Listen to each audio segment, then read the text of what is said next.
Welcome to Live Daf, your online Daf Yomi Shir. Shalom, welcome back to today's Daf, which is Eruvin Pei Aleph. We're at the Mishnah on Pei Amud Beis, 5 lines from the bottom. Ba'koil ma'arvin mishtatfin. One may use any type of food or drink to establish an Erev Chatzeris or a sheet of Mavois. Chutz min hamayim u'min hamelech, except for water and salt, which don't provide sustenance. And sustenance is a precondition in order to establish the Erev or the Shituf, because you're incorporating all the members using this food, which creates a Makom Dira. And a Makom Dira, place of residency, can only be established with something of significance, not something which doesn't provide sustenance like water or salt. Divrei Rebbe Lezer. So everything's okay except for these things. Rabbi Shua Eimer, no. You need specifically to use bread when it comes to an Erev Chatzeris. You need to have a staple food. Not only is bread required, but what type of bread? It needs to be a full, complete loaf of bread. Kikar hu Erev. Only a complete loaf is considered to be an Erev. Afilu ma'afis sa'ah vu prusa. Even if you bake a sa'ah of flour, creating this huge loaf of bread, but it's missing something. Vu prusa, it's sliced, it's missing a portion of the bread. Ein ma'arvin ba. You can use that for the Erev Chatzeris. Why? The Gemara will tell us, Mishum Eva, in order to avoid strife and hard feelings. One person will bring a loaf, the other person a slice. Therefore, the Chachamim wanted to avoid that, established a set standard for all. You must bring a complete kikar, a whole roll of bread. So even if it's a huge size, a mafis, but it's missing, it's not a shalom, that can't be used. As opposed to a kikar, ki iser, vuhu shalom. If you have a kikar, small sized, size of an Easter coin, very, very small roll, vuhu shalom, but it's complete, it's whole, ma'arvin boy, you can use that for the Erev Chatzeris. Says Rashi, 4 lines from the bottom, Masnisin kikar shalom, this is referring to Rabbi Shua's Shita, it needs to be a kikar shalom. Ma'afisa, even if it's a huge roll of bread, sha'afa sa'ah b'kikar echad, they took a sa'ah of flour and baked it into a single loaf, v'notam mimenu ma'at, but he removed a bit, v'shavi prusa, making it into a incomplete loaf of bread, ein ma'arim ba, it can't be used for the Erev, v'tam and farish v'gemara, as the Gemara will explain. However, kikar katan kamidas iser, if it's a small sized roll, size of an iser coin, v'hu shalem, ma'arvin boy, you can use that for the Erev. Says Rashi, but one thing, you have to make sure you have enough of those small sized mini rolls so that you have the sheer requirements for the Erev. U'bavad sheyu sham kikars harbe, you have lots of these mini rolls, shegergeres kol echad ve'echad. So that each person in the Chatzer will contribute a gergeres amount of food equal to the dried fig, as we discussed yesterday. So certainly that's needed. You need to take a few of these rolls in order to equal the share of gergeres. So Rabbi Lezer holds you can use anything except for water and salt. According to Rabbi Shua, it needs to be bread, a whole loaf of bread. Says the Gemara, why the repetition? Tanina chadazimna. Haven't we already learned earlier? We had a Mishnah in the beginning of the 3rd parak, which said, Ba'koil ma'avin mishtatfen, chutz min hamayim v'melech. Any type of food or drink can be used for the Erev or for the Shituf, except for water and salt. So why did the Mishnah see a need to repeat the same halacha again? Amar Rabba lafuki with Rabbi Shua. We're coming to rule out Rabbi Shua's Shita. Meaning, as Rashi explains, if only for that Mishnah, the beginning of the 3rd parak, which says that B'kol ma'arvin mishtatfen, perhaps you would think that the word ma'arvin is actually not referring to Eruv Chatzeris, which perhaps needs bread, like Rabbi Shua holds. You need to create that Makom Dira, which needs something of a staple food. That Mishnah which says B'kol ma'arvin, you know what it's referring to? Eruv Tchumen, which is an outdoor Makom Shvisa, which doesn't need that much, doesn't need that significant type of food. Any type of food is sufficient for that. So perhaps that would be a way to interpret that Mishnah. That's why the Mishnah needs to repeat itself again. Over here, in the Sugya of Eruv Chatzeris, and tell us no, that according to the Shita, which is Rabbi Lezer's Shita, You can use any type of food, even for the Eruvin Chatzeris, as long as it's something which provides sustenance. So Amar Rabba, Lafukim Rabbi Yehoshua, we're coming to rule out from Yeshua's Shita, the Amar Kikar in. Only a loaf of bread can be used. Midar Chineloi, but any other type of food is not acceptable for the Erev Chatzeris, Kumash Malan B'Koil. That's why the Mishnah needs to repeat itself and teach us in the halachas of Erev Chatzeris, specifically, yes, you can use anything, B'Koil Ma'avim Mishtatfen, which is coming to cover all types of food, not only bread, but any type of food, any type of drink, except for the two items of Mayim and Melech. So the word B'Koil evidently is addressing all types of food which are acceptable for the Erev Chatzeris. Eisvi Abaye. Says Abaye, I have a kasha from our brisa. You say the word B'Koil is inclusive, including all types of food. The brisa here, which I'm going to quote, seems to indicate otherwise. The word B'Koil is actually in reference to bread only. The brisa says B'Koil Ma'arvin Eruvin Chatzeris. Anything can be used for the Erev Chatzeris. U'B'Koil Mishtatfen Shituvim Avois. You use anything for the Shituvim Avois. V'lo Yamru La'arev B'Pas Ela B'Chatzer Levad. The requirement to use specifically bread was only directed at the Erev Chatzeris.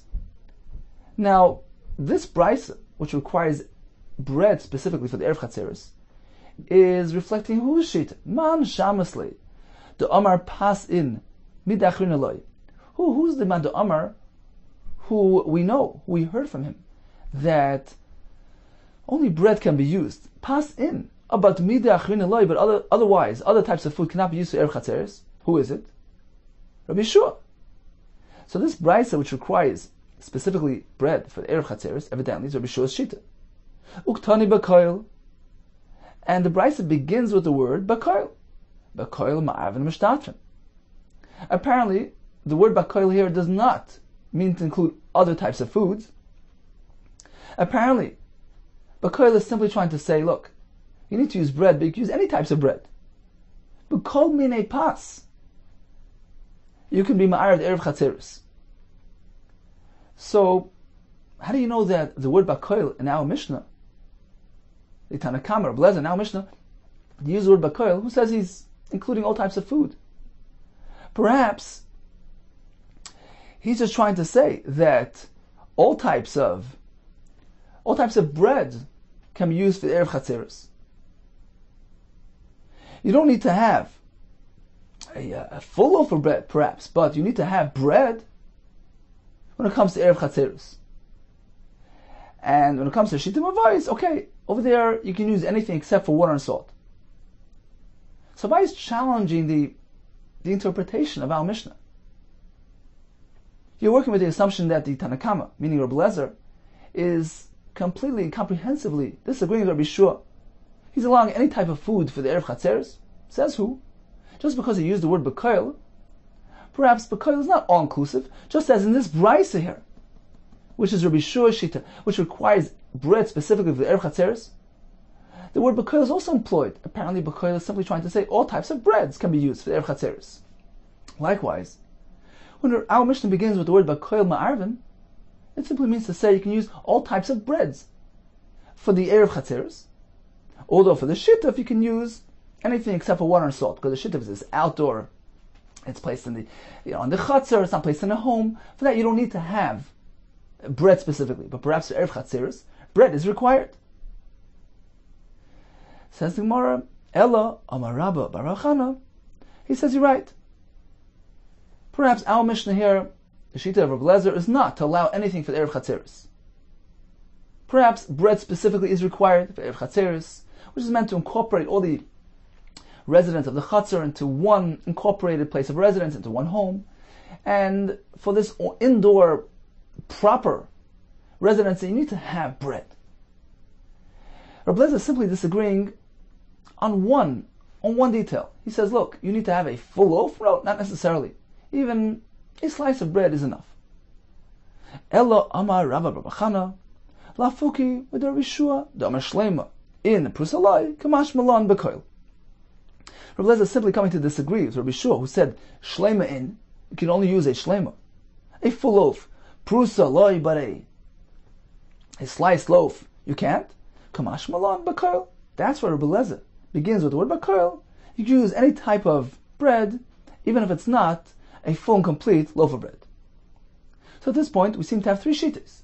Number one, the Mishnah back in the beginning of the third parak, which seems to say that you can use any type of food or drink except for salt and water, even for the Erev Chatzeres. We have in our Mishnah two shittas, Rabbi Lezer, who seems to say that perhaps you can use any type of bread for the Erev Chatzeres, but bread needs to be used. And finally, Rabbi Shua's shita, who requires bread specifically, and not only that, needs to be a kikar shalom. Says the Gemara, Uprusa my time alay. What's wrong with a slice of bread? Rabbi Yossi ben Shol, Amar Rebbe, Mishum Eva. We're concerned about hard feelings, as we mentioned earlier. Amalei Rav Acha Breid Rav Rashi. Irvu Kulam Bepusas Mahu. What if they all decided to bring their pieces of bread, slices of bread? Now there's no concern of hard feelings. They're all equal. So what is halacha here? Is it working with Rabbi Shua? Amar Lei. So Rav Ashi responded, you're right. This particular time, the concern doesn't exist, but perhaps next time, the concern will return. Amar Lei Shema Yachzer Double Kakule. Perhaps the next time, it's going to revert back to a problematic situation where one person brings a shalom, one person brings a prusa. Therefore, the Chacham established it as a set standard for all times. You must bring a kikar shalom specifically. Amar Rabbi Yochanan ben Shol, nitla himena kedei chalosa. Suppose you have a complete whole loaf of bread, but a small portion of that bread was separated for the challah portion given to the kohen. So the bread now is missing a little piece. Ukedei dimua. Well, let's say you removed the amount for dimua. Dimua means if you have truma that fell into chulin, so if the non-chulin, the non-truma material is 100 times more than the truma, then it becomes batal. However, it can only be eaten if you separate the a certain amount which is equal to the amount of truma that fell in there. So in this case, it would be even less than 100th. That allows you to eat the dough and the bread. So suppose they separated kedei dimua. They separate that little bit of dimua. So now we have a whole loaf of bread minus that little portion. Says the Gemara, ma'arvin leba, you can use this loaf for the erev. Why? Says Rashi, einei chisar. It's not missing. Shezeu tikuna. This actually is helping and abetting the bread. It's allowing it to be eaten. It's called a tikkun. You don't view the bread as though it's missing something. So it has a din of a shalom and is suitable for the erev. V'hatanya, but we learned in the brayso, kedei dimua ma'arvin leba. If you only remove that dimua portion, which is less than 100th, then it's still acceptable for the erev. Kedei chalasa. However, if you remove the challah portion, ma'arvin leba, it can't be used. This seems to contradict Rabbi Yochanan ben Shol's statement that even kedei challah is okay. The Malay Kasha, the answer is, it depends what din of challah was applied here. Ha b'chalas nachtam, ha b'chalas balabayis. Chachamim actually established two different shiurim when it comes to the challah separating obligation.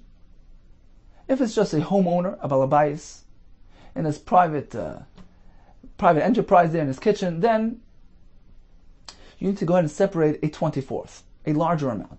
As opposed to somebody who was involved in commercial baking, a nachtam, a baker, due to the large volume involved, the Chachamim applied a leniency, and just a 48th, 1/48th is enough. So it depends what challah we're speaking. If you separate a 24th, that's too much. We can no longer treat this loaf as a kikar shalom. But if you only separated the chalas nachtem, the baker's challah, which is a 48th, that's a small enough amount which does not make this thing into a non-shalom. Where do we find these two types of challah? Desnan, shir challah echad me'esim ra'abah. The standard shir of challah is 1/24th of the total volume of the dough. If a person makes this dough, this bread for his own personal consumption, or or for his son's wedding, so it's considered to be domestic consumption. He he needs to separate 1/24. However, nachtem, a baker, who's baking to sell in the market, so he's a commercial baker. Likewise, even a private woman, who baked commercially to sell in the market. Then the Chachamim applied a smaller share of challah, which is 1/48. Let's perhaps take a look at Rashi. Right off to the side, it's actually one line up. Rashi begins with the word chalasa. So Rabbi Yochanan Shaul told us, if you separated kedei chalasa, then it's still considered to be a whole, complete loaf of bread. Says Rashi, why? Einei chisarn. It's not considered to be lacking. Shezeu tikuna. Because this process is actually helping it. It's masakin, it's fixing the bread. So, if anything, it's more shalom than before. Now it's edible. Kedei dimua. Or if we separate this dimua portion, what does that mean? Im nidma. If it became dimua, shenafla truma b'chulin, if truma fell into the chulin, v'asum menu kikar zu, and they bake this loaf of bread from this mixture, and then they need to separate the truma portion, v'natu menu dimua, echad me'meya l'takna, 1 of 100, to be masakin, to allow it to be eaten. That too does not negate the shalom status. The Gemara concluded, when it comes to challah, it's only when it's the smaller shear. Chalas nachtaim, the baker's challah, k'tanai, it's a small portion, it's only 1/48, means a chesarn. It's not considered to be detracting from the shleimus of the bread.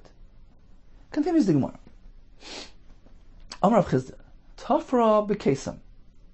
Let's say we have a loaf of bread which has been sliced, and now he sewed it back together, he reattached it using a splinter, a toothpick.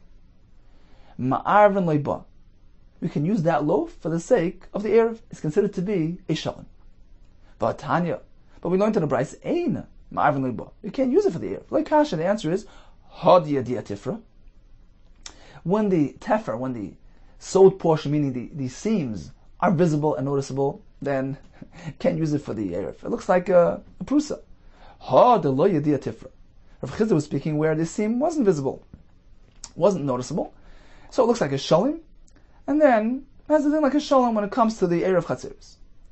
Amar Rav Zera Mashmol ma'arven bepas oires or bepas doichan. Even you need to have a kikar, you need to have bread, but you can use a pas which is made of rice flour, or bepas doichan made of these beans, the flour made from these doichan beans.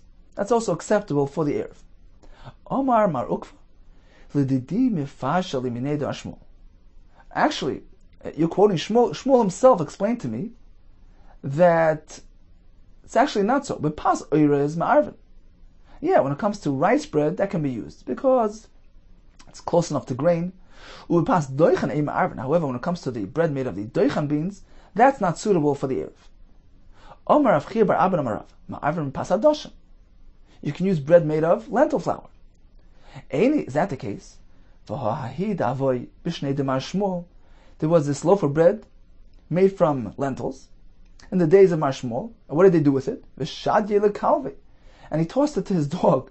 He didn't eat it. Apparently, it's not really fit for human consumption. So how can you say that lentil bread is suitable for the erev? Says the bread that you're discussing in the days of Mar Shmuel wasn't pure lentil bread. It was mixed with other beans, which makes it unfit for human consumption. The chsiv, similar to what the pasuk says, this is by Yecheskel, where he got a message from Hashem to form this type of multi-grain bread, which would serve as a simon for the upcoming famine. So make this bread, which is not really suitable for human consumption, is only eaten out of desperation at a time of a famine. The pasuk says, "Va'ata kachalcha," you should take for yourself chitin or soirin, pul, va'adoshim, b'doichan, b'kusum, b'gaimer. So wheat, barley, beans, lentils, doichan beans, all types of different grains and beans. So this whole mixture is not really too edible, too appetizing, and therefore is not suitable for the erev as well. Rav Papa Amar, "Hahi sluya b'tzoyas adam havoy."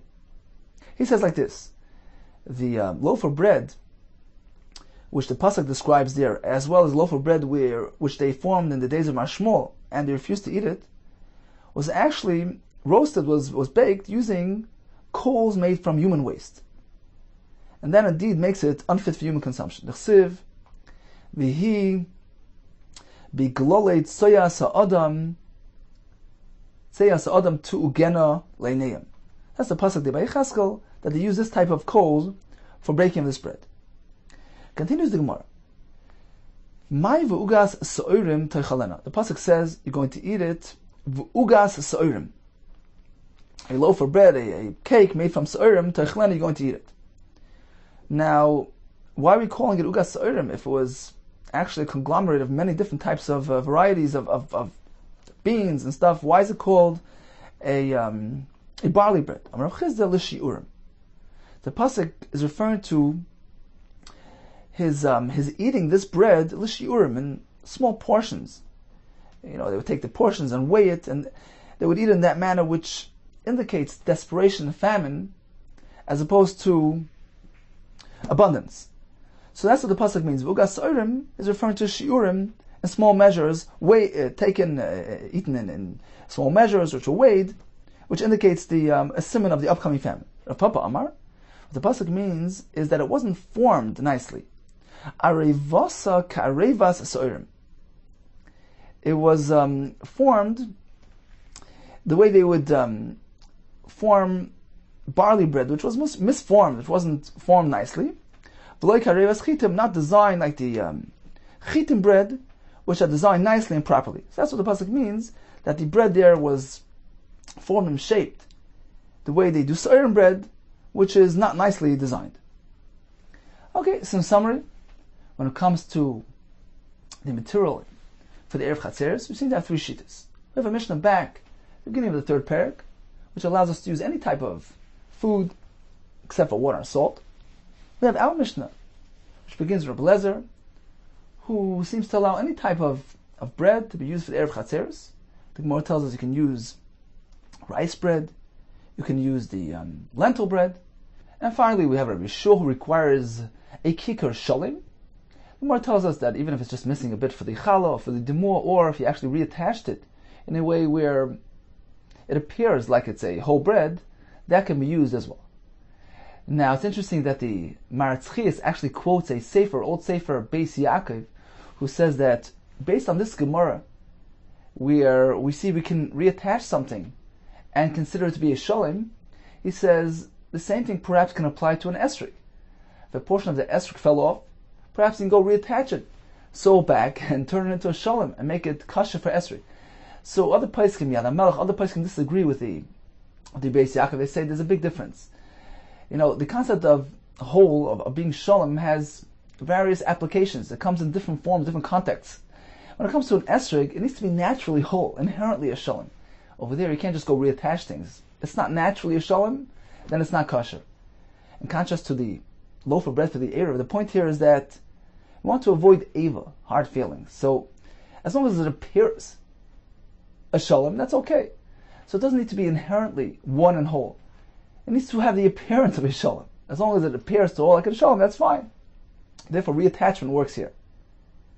And the question is why, if so, when it comes to lechem mishnah, the poskim say you can reattach, for lack of another option, you go reattach some slices and create that lechem mishnah, that lechem shalom. It's brought down halacha. Mishnah Berurah brings it. So why is that allowed? So some sefer others say, look, over there we're speaking about a derabbanan. So although lechatchili meant to have an inherent shalom, meant to have a naturally shalom loaf of bread, but for lack of another option, at least have the appearance. So, as a second option, the appearance of a shalom will also work to give you a concept of shalom and can be used for the lechem mishnah. Continues the mishnah. Noisin adam ma'a lachenvani. A person can hand a coin to the grocer who sells wine, and he lives together with him in the mavoi. So he wants to purchase some wine for the sake of shitufim avois. V'la nachtoim can give a coin to the baker who sells bread, kadesh yizkalei erev, so that he should be zoicha for him a portion of the erev. The Rabbi Lezer.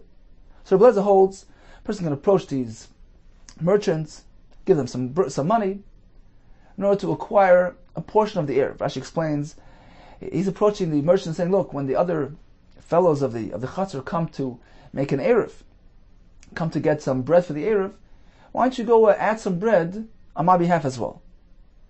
So according to Rabbi Lezer, this works. He has acquired that bread, it's considered to be his, and now he has a chelik in the Eruv. Chachamim oimrim loy zochalei ma'osav. He hasn't acquired anything by virtue of his money. Why? Explains Rashi, because although in Torah, ma'os akoines, you can acquire merely by using money, but midrabanan meshicha is required. You need to pull it, you need to bring it into your possession. So as long as the bread's still sitting in the baker's bakery, you haven't really acquired it. You aren't koine it. So although the baker is going to say, look, I'm going to take this bread and be zoichet for the sake of this person, that doesn't work, because what he wanted to do is to be koine the bread. He wanted to purchase the bread and be koine it with his money. It should be his. And he wanted to use that bread, the bread which is his, via this transaction, to be used for the Erev Chatzeres. He didn't want gifts, he didn't want freebies, he didn't want the baker to give him something which he hadn't purchased with this money. So, if the baker is not going to follow instructions, such as in this case where the fact of the matter is this bread doesn't belong to him, because ma'os do not make kinyan.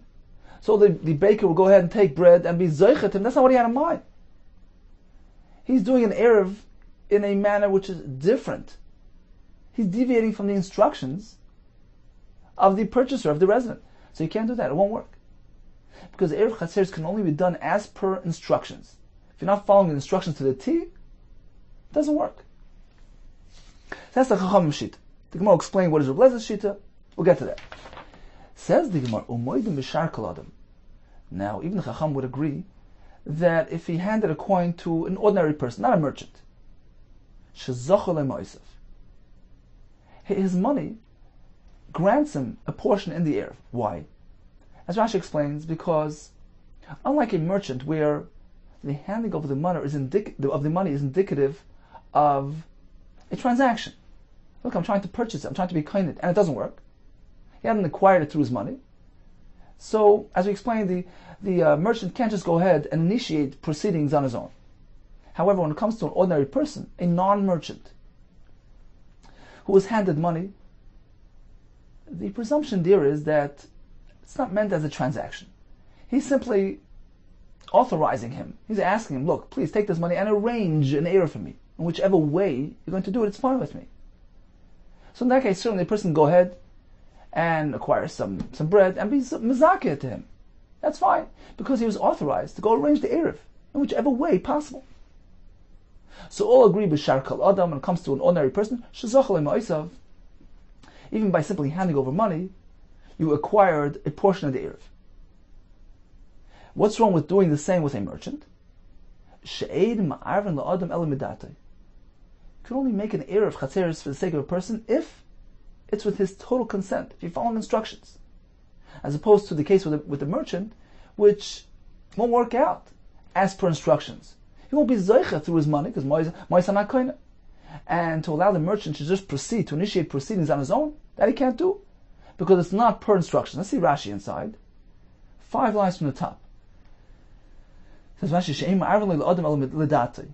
You can only make an Erev with a person's consent by following his precise instructions. Therefore, when it comes to this grocer, when he tells him to be zoicha for me using this money, all he had in mind is really to be kind with this money. He wasn't relying on him so that the person becomes his emissary. He meant specifically in this manner, I want to be kind. I want to be zoich. The problem is, money can't accomplish that. And he wasn't relying on anything else. So if the merchant initiates another procedure, he's doing it without the consent of the resident. But certainly if the resident actually did meshicha, he did the kinyan meshicha on a loaf of bread and then placed it back in the hands of the baker, certainly shliach hasoy, of course in this case he made him into a shliach and allowed him to proceed with the Erev procedure in whichever way he chooses to do. Now, the Rosh asks a kasha. Fine, you can only make an Erev if you have consent, but here we have consent. He has clearly demonstrated that he wants the Erev. So what's wrong with the merchant employing a slightly different method to get the Erev going. So the Korban Sanal says, well, perhaps he wants the mitzvah to be done with his money. The Gemara says, a person prefers having a mitzvah accomplished, fulfilled with his money. Money is very close to the person. He wants it to be done with his money. It should be his. So in this case, that's what he had in mind. He wants the Erev to be purchased with his money. And if it's not going to happen, not necessarily does he want it. Does he want it to be applied in a different manner? Perhaps he doesn't want the baker to initiate another proceeding, to go be mazaki and bread. He doesn't want it. He wants it to be purchased specifically with his money. And if it doesn't work, you can't go ahead and apply it differently. So this is the Shita of the Tanakama, the Chachamim, Rabbi Lezer, that generally speaking, Erev can only be done with a person's consent. Amar Rabbi Yehuda, when is this said that you need consent? By Eruvin Tchumen. Only by Eruvin Tchumen, where you're right, you don't know if it's to the person's benefit at all. Perhaps you're going to make an Eruvin to the east and he wants to go to the west. You can't do it without his consent. Aval Beruvin Chatzeres. When it comes to Eruvin Chatzeres, where we're certain that it's to his benefit, then even if you're using that person's food, because let's just remember, Rashi mentioned that the whole concept of requiring consent is only if you're using that person's food. So Rabbi Yehuda says, well, even if you're using the person's food, if it's a Eruvin Chatzeres, we are certain 100% that it's to his benefit. And therefore, ma'arvin l'datoi, shloi l'datoi. You can make an Erev with or without his consent. Why? Lefisha zachan adam shloi b'fanav. Because something which is to a person's benefit, you could be mazakat him. You can do a schus, zachan adam, you can do a schus for a person even if it's shloi b'fanav, not in his presence, without his knowledge. Vein chavan adam shloi b'fanav. However, when it comes to something which is a chayv, to his detriment, like Eruvin Tchumen, that indeed can only be done in his presence, with his consent. When it comes to Eruvin Chatzeres, there's no such limitation. So according to Rabbi Yehuda, this whole story with the baker, this whole complication would not apply to Eruvin Chatzeres, where the baker has a prerogative to proceed applying the Eruvin Chatzeres for the sake of this person, even if it's deviating somewhat from his instructions. So getting back to the beginning of the Mishnah, Chacham said giving a coin to a baker won't work because it doesn't accomplish kinyan. And if you're not going to accomplish kinyan, that's not what he had in mind. Whereas according to Rabbi Lezer, it's going to work regardless. Says the more my time at Rabbi Lezer. What's Rabbi Lezer's reason? Holy Mashach. He hasn't really done Mashiach.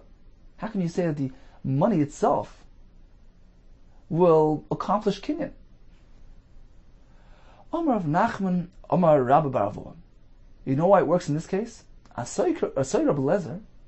Rabbi Lezer regarded this case here of trying to establish an Erev kedalad prokim b'shana, like those 4 periods throughout the year. Let's see Rashi. Right off to the left. Gemara b'dalad prokim. There are those 4 periods throughout the year where the Gemara soon will tell us Chacham suspended the Mashiach requirement. Says Rashi, the Matthias Rabbi Yechon will come on. Soon Rabbi Yechon will tell us that during those 4 periods, the midu ben Chachamim devreim al din Torah. Chacham established the halacha according to the Torah's mandate, the most kindness, that money in itself can provide kinyan, as we're soon going to see. Therefore, that concept is applied here as well. Afkan, here as well when it comes to the Erev, the Pnei Tikkun Shabbos, to allow the Erev for Tikkun Shabbos, Hemidu Devreim al din Torah, Chacham established the halacha based on the Torah mandate, and they suspended the requirement for Mashiach and allowed kinyan kesef to work on its own. Says Rashi, B'dalat Prokim Eilu, what are those 4 periods? Erev Yom Tov Rishon Shal Pesach, so Erev of the first day of Pesach, Erev Yom Tov Shal Atzeres of Shavuos, Erev Rosh Hashanah, Erev Yom Tov Achron Shal Chag, the Erev of the last day of Sukkot, and there's one more in Golol, Erev Yom Kippurim Golol, which was celebrated as observed as a Yom Tov. Now Tosfos actually asks what happened to the Erev of the first day of Sukkot. He says because everybody was busy with the building of the Sukkah and purchasing the lulav, so there wasn't really enough time to get involved in the Shechita, as we're going to see soon. So these are the 4 periods throughout the year where the Chachamim suspended the Meshicha requirement and allowed Kinyan Kesed to work on its own, due to the necessity, as we're going to see. And therefore, as well, by Erev as well, Rabbi Lezer maintains that for the sake of Tikkun Shabbos, Tikkun Erev, the mois will be kaina, and therefore when a person hands the money to the baker, his money is kaina, and everything's fine. Says the Gemara, where do we find this concept of Dalet Prokim B'Sham? The Snan, as we went to the Mishnah, but Dalet Prokim Elo, doing these 4 periods throughout the year, Mashchitin es hatabach ba'al korchoi. We compel the butcher to shecht his animal. Afilu shor shava elef dinar, even if his ox is worth 1,000 dinar. Ve'ein lelekeach el dinar echad. And this customer came along and gave him his money, only had one dinar worth of meat to purchase. So since the tabach accepted that dinar, he can't say, well, I want to wait until I get enough customers. No. We force him to shecht. Because it's a time of Yom Tov. Chacham made this takana in order that there should be enough meat available. Continues the Mishnah. Being that we consider the meat as though it's been acquired by the customer, lefichach imeis, if something happens to the ox, it dies, who incurs the loss? Meis lekech. The customer. It's the customer's loss. Says, well, 1 second, why? Meis lekech? He incurs the loss? Why? He only gave the money. He didn't do Mashiach. It's not halachically his. So why does he have to sustain the loss? Apparently, we're speaking where he did Mashiach. He did Mashiach on the shore while he was alive. So he did a kinyan, and therefore it's considered to be his. Says, if that's the case, let's proceed to the next part of the Mishnah. This halacha only applies during those 4 prakim, but b'shari meis hashana, all throughout the rest of the year, einekain. Halacha is not so, meaning you can't force the butcher to shecht, and he can return the dinar to the customer. And the Mishnah says, lefichach, that's why, imeis meis l'moicher. If the ox should die, then the seller, the butcher, will sustain the loss.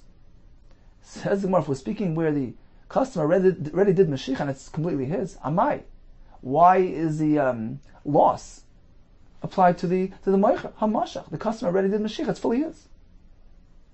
So apparently this Mishnah is not speaking where the customer did Mashiach. Amar Shmuel bar Yitzchak, lo'olam b'shloi mashach. Taisus explains that he's really come to explain Rav Huna. Rav Huna never meant that there was actually a direct Mashiach that the customer did. There was no Mashiach done by him personally. Rather, hacha b'mayaskin, you know what we're speaking about? That the butcher granted it to him through somebody else, through a proxy. He has somebody else to do the kinyan on behalf of the customer.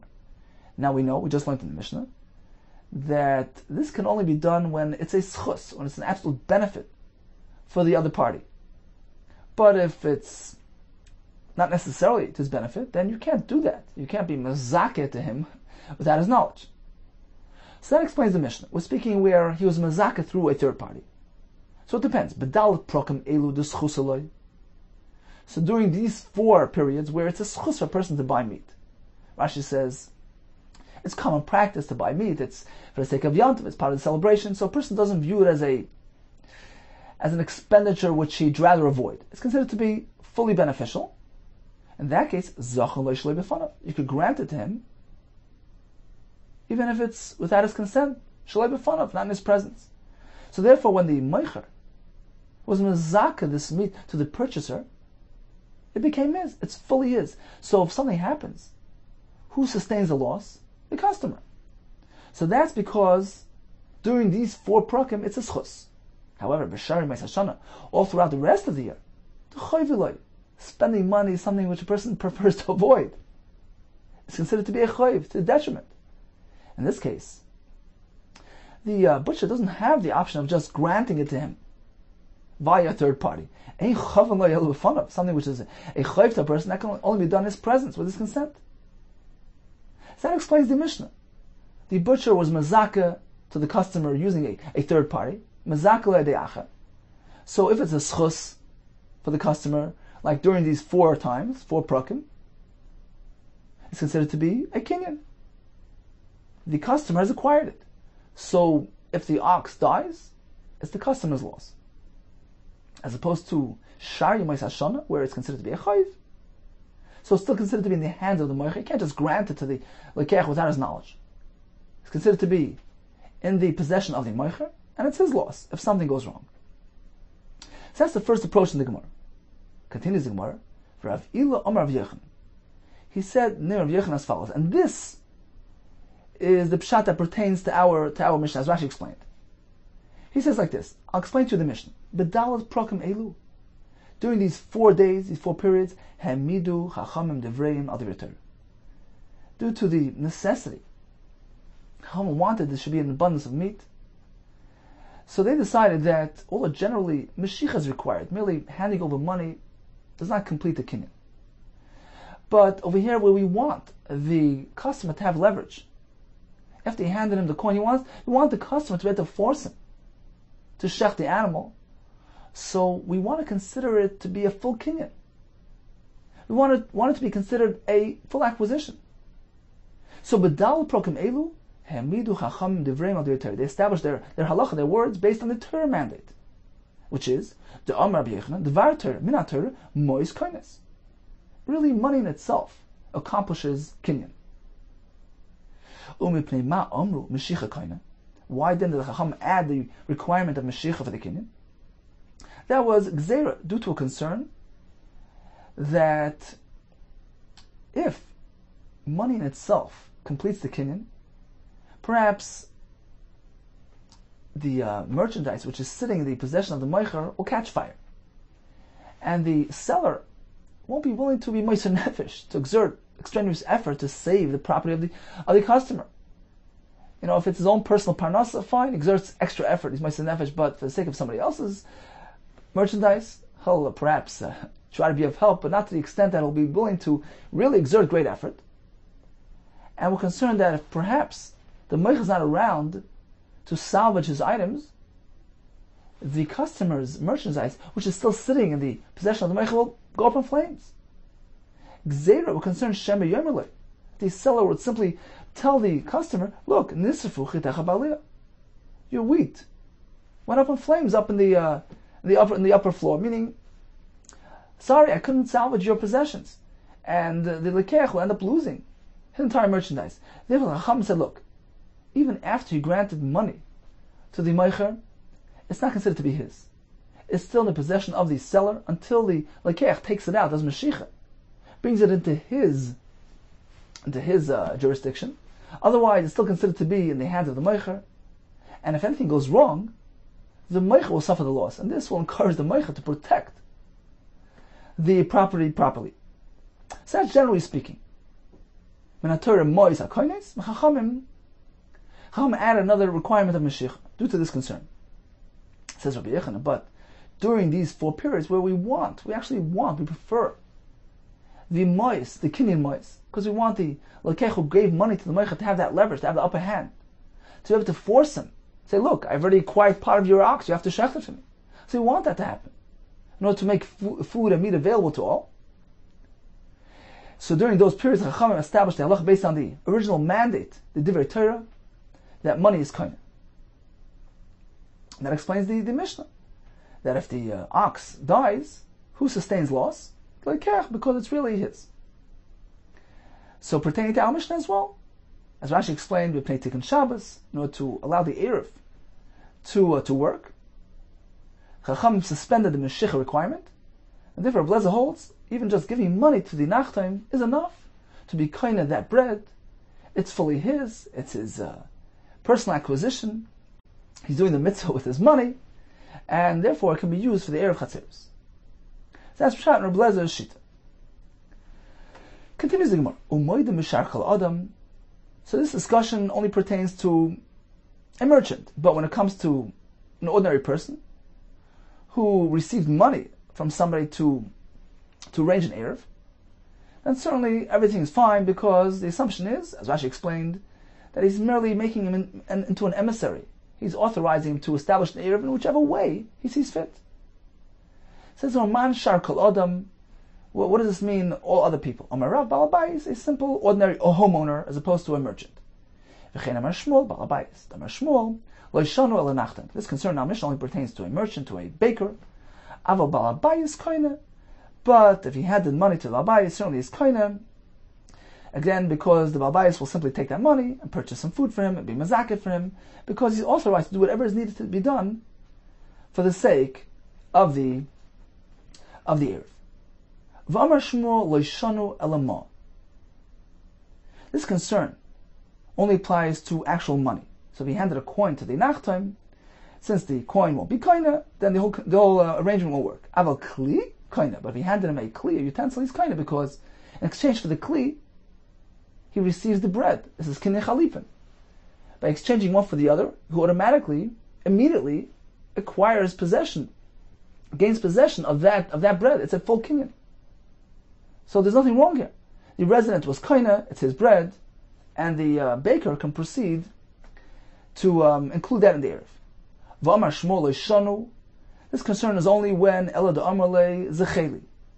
When the customer approaches the merchant and says, "Be zeicha for me," in which case he wanted to acquire the bread using his money, and it doesn't work. Aval amar arevli. But if he told him, "You know what, make an eruv for me," he used this type of terminology. In that case, no concern. Why? Shliach shavi. He made him into a shliach. He authorized him to arrange an eruv in whichever way he sees fit.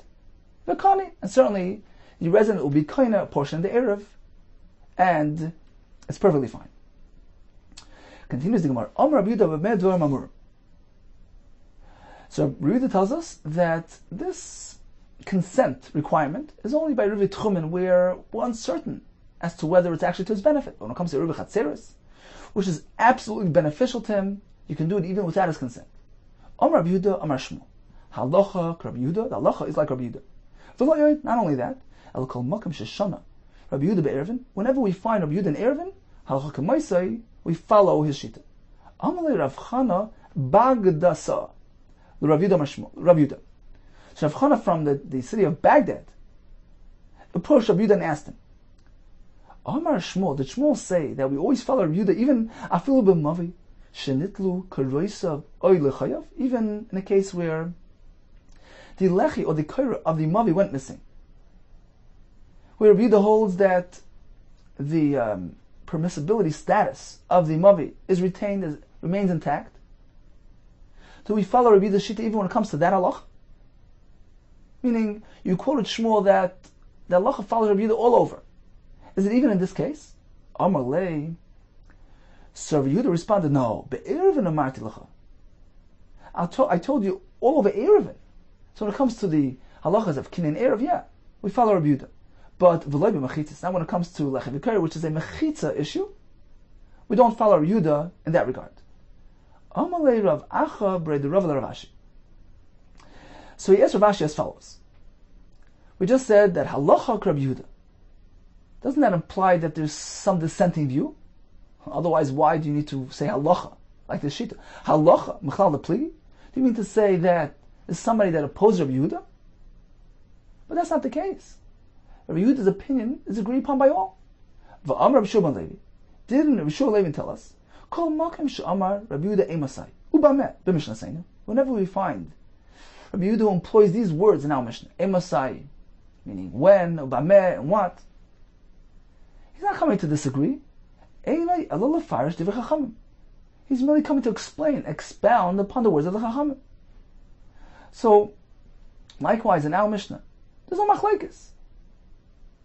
When Rabbi Yehuda tells us, when is this said? This restriction, this requirement of das, only by Eruvin Tchumen, but not by Eruvin Chatzeres, it's agreed upon by all. He's not coming to disagree, because he's using the words bameh.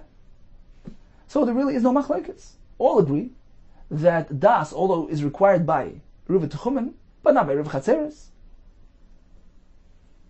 Says the Mervilei Pligi, do you really mean to say there's no machlekes? There's no dissenting view? Va'anantnan. But we learned, this was in the previous mission of Pei, that there is a shita which holds that even when it comes to Eruvin Chatzeres, consent is required if you use the other person's material for the Eruv. The mission says in the Tosfos Aleim, if more residents arrive, Moisef HaMazaka, he goes and he adds more food for the Erev or Mezaka, and if he's donating his own material, he's Mezaka. If he uses their Erev material, Tzarech L'Yadiah, has to inform them. So apparently consent is required. In contrast, Rabbi Yehuda, so we have a shita right there. Says the Gemara, no. Ha'asam, there we're speaking about a unique case, where indeed we don't know if it's to his benefit. Why? It's b'chatzer sheben shnei mavois. A chatzer which was positioned between two alleyways, in which case you don't really know to which mavi he wants to connect. So it's not necessarily to his benefit to connect him to one mavi. So in that case, even Rabbi Yehuda would agree, you can't do it without his consent. But certainly, generally speaking, Erev Chatzeres, in your typical configuration, is considered to be a schus and can be done without his explicit consent. There's no machlekes. Says more really, Va'amar Rav Shezi, Amar Rav Chizda, but Rav Shezi quoted Rav Chizda on that very Mishnah. Zoyse Meres. The Mishnah indeed indicates Chalukun Olav Chaverev al Rabbi Yehuda. Rabbi Yehuda's colleagues, meaning the Chachamim, disagreed with Rabbi Yehuda. They hold that an Erev Chatzeres is not necessarily to his benefit. You need his consent. Why isn't necessarily a schus? So Rashi and Tosfos explain because although it appears like it's to his benefit, because it allows him to carry, but at the end of the day, I'm going to have to share this bread. This bread of mine that you're using for my Erev is going to have to be shared amongst all the members of the Chatzer. Not necessarily is he happy about that. So since it has that element of detriment as well, according to the Chachamim, you can't do it without his consent. So indeed we have a machlekes. How could you say that there's no machlekes? All agree that an Erev Chatzeres is a schus. Says the more you're right. There's a difference of opinion whether or not the Chachamim agree or disagree with Rabbi Yehuda. According to Rabbi Shimon Levi, there's no machlekes because Rabbi Yehuda uses the word b'medvar mamur, which implies that he's simply coming to explain the Shittas Chachamim. Whereas Rabbi Yehuda Mashmuel, who says halacha Rabbi Yehuda, which indicates there's a dissenting view, he holds the Chacham disagreed with Rabbi Yehuda. They hold if Chatzeres isn't necessarily a schus. Says more Ella rather Gavra Agavra Karamis. You need to ask a kasha from one person on the other. Ma'asavar Pligi. One person holds there's a machlekes, which is Rabbi Yehuda Mashmuel, or Ma'asavar Loi Pligi, whereas Rabbi Shimon Levi holds there's no machlekes, and all agree that Erev Chatzeres is considered to be purely beneficial and can be done without his consent. So in summary, when it comes to making an Erev using the other person's material without his consent, when it comes to Erev Tchumen, all agree that can't be done. Erev Chatzeres, according to Rabbi Yehuda, yes. Regarding the sheets of the Chacham, we have a machlekes. If a person hands a coin to a baker to grant him a portion of the Erev, if he told him Zecheli, according to Rabbi Yehuda, it works because in this case the Chacham allowed the kinyan kesef to suffice. According to the Chachamim, it won't work because he's meant to follow precise instructions. And since in this case, what the resident had in mind, what the customer had in mind is to be kaina, the heir with his own money, which won't happen in this case, the merchant doesn't have the option of proceeding with the establishment of the Erev in a manner which is different than the instructions given to him by the resident. If he told the Nachtem Arevli, that certainly works because he's simply authorizing him to arrange the Erev in whichever way he sees fit. Likewise, if you gave him a kli, in which case he could be kaina the bread through kinyan chalipin, it's immediately considered to be his. In this case, certainly it'll work as well. If he gave a coin to Balabais, certainly it works because over there the presumption is that he's simply authorizing him to arrange the Erev for him in whichever way he sees fit. Okay, time for a brief chazara of today's daf.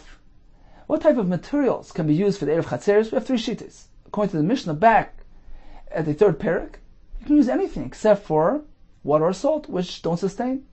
According to Rabbi Yehuda and our Mishnah, all types of breads are suitable, even rice bread, lentil bread. According to Rabbi Yeshua, you need to have a kikar shalom, a whole and complete loaf, to avoid hard feeling and strife. Gemara says even if a bit of it is missing, a challah portion, a dimor portion, or if he goes ahead and reattaches it in a way where it appears like a shalom, that too is suitable. Can a person use somebody else's food material to establish an Erev for him? When it comes to Erev Tchumen, certainly not, because we don't know if it's beneficial to him. When it comes to Erev Chatzeres, according to Rabbi Yehuda, you can. Regarding the Shittas Chachamim, we have a machlekes.